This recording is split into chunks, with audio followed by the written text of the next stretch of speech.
저도 안 그래도 직관적으로 자신이 의견을 직관적으로나 자신의 의견을 제시하시오라는 그 표현이 학생들이 어떻게 받아들였는지 궁금했는데 나중에 답변을 한번 봐야 되겠네요. 이런 표현들이 실제 수학 문제 만들 때 학생들이 굉장히 당혹해하거든요. 학생들 입장에서 보면 그러니까 이런 문제를 본 적이 없잖아요. 그러니까 직관적으로 문제를 푸시오라나 아니면 자신의 의견을 제시하시오라는 그런 표현들을 본 적이 없을 거 아니에요, 그죠? 그래서 저도 그 답변이 궁금해요. 나중에 답변을 제가 보겠습니다. 아무튼 짧지만은 육조가 첫 스타트를 아주 잘했고요. 단지 좀 아쉬운 점은 문제 만드는 과정 속에서는 변천은 없었어요. 그러니까 학생들이 답변을 보면서 이제 변천 과정을 이해를 했는데 제가 그 내 문제 만들 때 많은 디스커션과 디베이트를 했을 거 아니에요, 그죠? 그 변천 과정도 조금 더 설명해 줬으면 좋았을 뻔했어요. 그러니까 그 과정들이 있었을 것 같은데 물론 시간이 남았으니까요.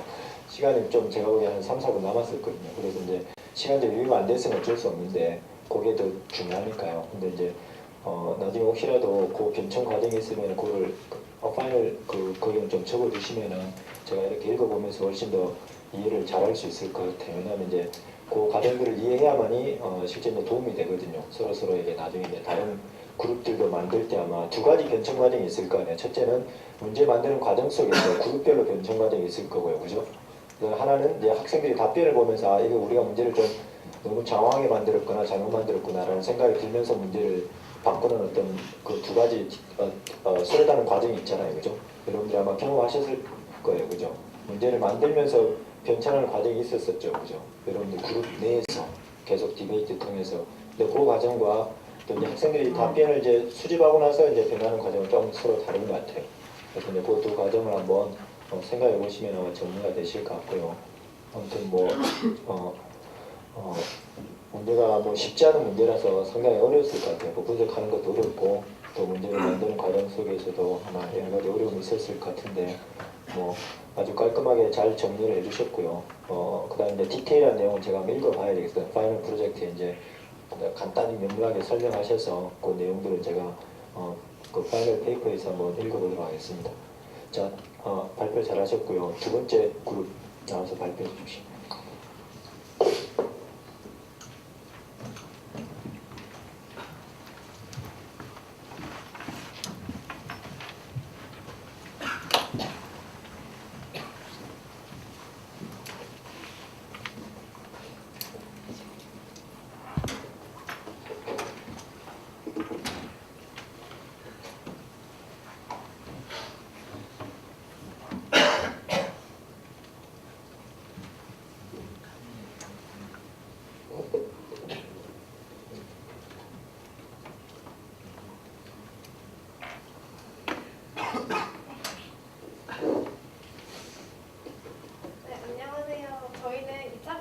논증 기하를 주제로 이번 파이널 프로젝트를 준비한 이희주, 김지혜, 조연희, 송하성, 하수정이고 저는 이번 발표의 앞부분을 맡은 이희주입니다.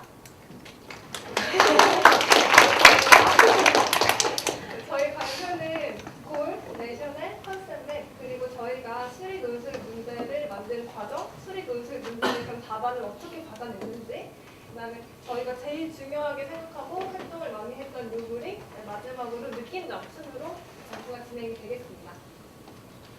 저희 조는 2차 곡선 중 쌍곡선에 관해 논증 기하적인 측면에서 문제 해결을 할 수 있다를 가장 큰 골로 잡았어요. 여기서 쌍곡선을 중점으로 한 이유는 제가 고등학교 때의 경험에서도 좀 비춰보고 또 과외를 한 경험을 좀 비춰봤을 때 학생들이 포물선하고 타원보다는 쌍곡선 쪽을 좀 어려워하는 것 같더라고요. 좀 더 다뤄보고 싶어서 쌍곡선을 중점적으로 봤고요. 그 논증 기하적인 측면을 본 이유는 다음과 같습니다. 현재 시중에 나와 있는 교과서나 문제집을 보면 거의 다 해석 기하적으로 2차 곡선을 다루고 있어요. 방정식이나 문제 풀이 같은 데서도 다 해석 기하적 중심으로 보고 있기 때문에 학생들한테 2차 곡선이 뭐야? 라고 물어보면 그 모양이나 정의를 떠올리기보다는 a제곱분의 x제곱 마이너스 이런 식으로 방정식부터 떠올리기가 십상이거든요. 저만 해도 고등학교 때 2차 곡선을 어떻게 공부했는지 곰곰이 떠올려 보니까 x축 그리고 y축 그리고 초점 찍어서 그래프 그리는 식으로 공부를 많이 했더라고요. 실제적인 예시를 진짜 찾아보니까 이거는 저희가 첫 번째 미셀러너스 아이템 할 때 사용했던 교과서인데요. 여기서 보시는 것과 같이 소단원명이 쌍곡선 아니면 쌍곡선의 정의이나 쌍곡선의 방정식이라는 부분에서 해석기하적 측면을 다루고 있다는 걸 알 수가 있고요. 여기 보시는 박스 안에서도 윗부분 매출이 쌍곡선의 정의를 논증기하적으로 설명을 하고 있는 거고 그 밑에부터는 초점의 좌표 그다음에 쌍곡선의 방정식 이렇게 넘어가면서 해석기하적인 측면으로 다루고 있다는 것을 알 수가 있습니다. 또 다른 예시를 이제 찾아보면 이것도 저희가 미셀러너스 아이템 1에서 이제 사용한 문제들인데요. 이 두 가지의 문제의 풀이법에 다 판별식이 들어가요. 이 판별식이 들어간다는 거는 기하적인 문제를 대수적으로 푼다는 거니까 저희는 해석기하적인 풀이다라고 해석기하적인 풀이다라고 생각을 했어요. 그래서 이와는 다르게 그럼 학생들한테 이 2차 곡선을 해석기하적인 측면에서의 문제 풀이가 아니라 논증기하적인 측면에서의 문제 해결력을 키워주고 싶다라고 해서 이렇게 볼을 잡고 진행을 하게 되었습니다. 이거는 두 번째 조별 과제에서 저희가 만들었던 컨셉 맵인데요. 그래서 저희는 이때도 교과서 분류를 따르지 않고 새롭게 분류를 했었어요. 2차 곡선 자체를 포물선, 타원, 쌍곡선 이렇게 나누는 게 아니라 해석기하랑 논증기하로 나누고 해석기하에서는 또 조형의 방정식, 위치관계, 논증기하에서는 정의, 아폴로니우스의 원뿔곡선 이런 식으로 나눠봤거든요. 여기서 이제 수리 논술 문제에 사용한 아이디어를 잠깐 보여드리면 첫 번째가 쌍곡선의 정의 아이디어를 이용했고요. 두 번째는 접한다. 그 다음에 세 번째는 2차 곡선 내부에서의 연결성을 이용했습니다. 이제 다음으로 저희가 수리 논술 문제를 만든 과정을 더욱 자세하게 설명을 해드리면 1번 문제는 이 그림을 사용해서 이제 발전을 시키게 되었어요. 이 그림은 컴퓨터 수학 교육 시간에 쌍곡선을 이제 GSP로 작도를 하면서 나온 그림인데요. 여기서 쌍곡선이라는 게 두 정점에서의 거리의 차가 일정한 점에 집합이다라는 그 정의를 이용해서 증명을 할 수 있게끔 이제 발전을 시켰고요.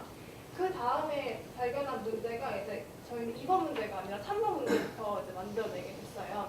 이 3번 문제는 어떻게 만들어내게 됐냐면 저희가 주제는 2차 곡선으로 잡았는데 너무 1번부터 쌍곡선에만 초점을 두는 것 같은 거예요. 그래서 쌍곡선이랑 그럼 또 다른 2차 곡선과는 어떻게 연관을 시킬 수 있을까 해서 2차 곡선의 성질들이 많이 담긴 자료집 같은 거를 열심히 찾아보다 보니까 원과 연결된 성질을 발견했고 그럼 원이라면 아이들이 쌍곡선은 아이들한테 어려운 반면에 원은 좀 익숙하겠다 해서 쌍곡선과 원을 같이 이제 연결시킨 문제를 만들자고 생각을 했었습니다. 여기서 사용된 성질을 잠깐 설명을 해드리면 여기 쌍곡선 위에 정피해서 접선을 그려요. 그럼 접선을 그리고 이 쌍곡선의 초점에서 수선의 발을 내릴 수 있습니다. 그럼 수선의 발 H1과 H2가 생기죠. 그럼 이 H1과 H2가 원 위에 있는데 이 원과 쌍곡선의 관계가 뭐냐면 이 원이 쌍곡선의 꼭지점의 중점을 중심으로 하고 이 뒤쪽의 길이를 지름으로 갖는 원이 되거든요. 그래서 그런 성질을 아이들이 발견할 수 있게끔 이제 문제를 만들어냈습니다. 근데 이렇게 두 개만 만들어내고 보니까 이 두 개의 과연 연결성이 뭔가라는 의문이 드는 거예요. 이거를 저희가 내는 의도가 있어야 되는데 뭔가 이것 따로 노는 것 같은 느낌이 들어서 그럼 이건 어떻게 연결시킬 수 있을까 조원들끼리 되게 토의를 많이 했어요. 그러다 보니까 첫 번째 문제에서 이 쌍곡선을 작동할 때 사용했던 수직 이등분선이 접선이 된다는 것만 발견을 하면 이 수직 이 1번 문제에서 3번 문제의 풀이로 바로 넘어갈 수가 있더라고요. 그래서 2번 문제를 이런 다리 역할을 하는 문제로 설정을 하게 되었습니다. 그래서 이게 저희 문제의 최종본입니다. 첫 번째 문제는 점 C가 쌍곡선 위의 점임을 증명을 하는 거고요. 두 번째 문제는 아까 말씀드렸듯이 BP의 수직 이등분선이 접선이 됨을 증명을 하는 문제예요.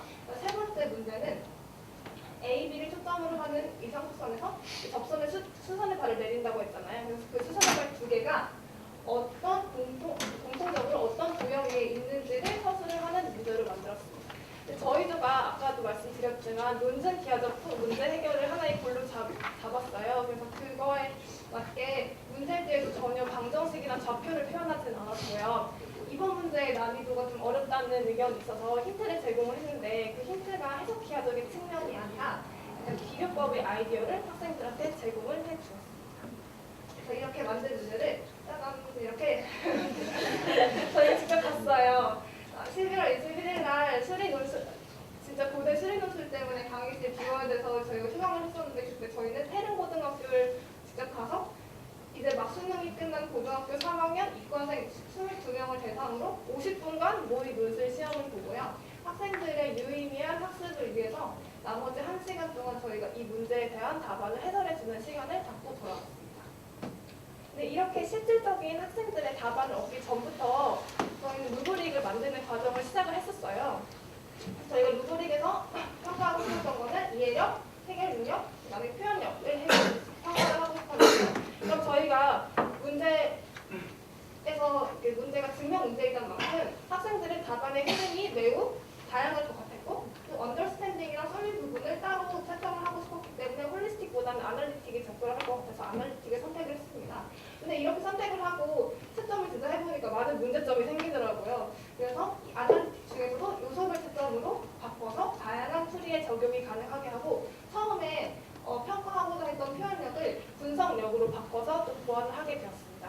이 전체적인 루브릭의 내용이고요. 더 구체적인 사항은 다음 발표자인 조현희 학우께서 발표해 주시겠습니다.